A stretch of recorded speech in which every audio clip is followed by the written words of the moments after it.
آج کل میرے حوالے سے میڈیا میں جس طرح سے مس گائیڈ کیا جا رہا ہے اور میڈیا کو جو مس انفارمیشن دی جا رہی ہے، میں اس حوالے سے یہ گزارش کرنا ضروری سمجھتی ہوں کہ عائشہ ممتاز کا کام، پنجاب فوڈ اتھارٹی کا کام لوگوں کے سامنے ہمیشہ سے رہا ہے،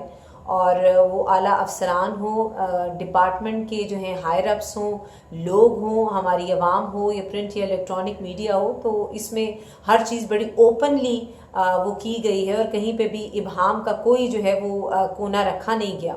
ہمارا کام، خاص کر کے اگر میں اپنی بات کروں تو میرا ہمیشہ سے یہ موٹو رہا ہے کہ ہم نے اپنے لوگوں کے لیے کام کرنا ہے، اور پنجاب فوڈ اتھارٹی میں بھی جب میں نے جوائننگ کی ہے جون 2015 میں،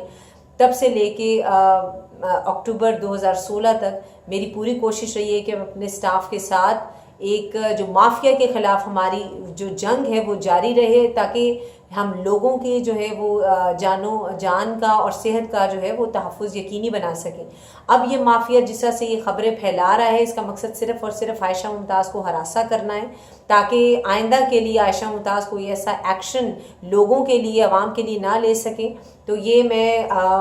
اس فورم پہ جو ہے وہ ان کو یہ پیغام دینا چاہوں گی کہ عائشہ ممتاز نہ پہلے ڈری تھی، نہ اب ڈری ہے، اور نہ آئندہ کبھی ڈرے گی۔ اور میرا کام جو ہے اللہ تعالیٰ کے کرم سے میرا دامن بالکل صاف ہے، اور میں ہر پلیٹ فارم پہ، ہر آفیشیل پلیٹ فارم پہ جہاں پہ بھی گورنمنٹ مجھے بلائے گی، I will go there and I will plead my case, کیونکہ ہمارا کام نیک نیتی میں مبنی ہے، اور اللہ تعالیٰ جو ہے اس میں انشاءاللہ تعالیٰ ہمیں سرخرو کرے گا۔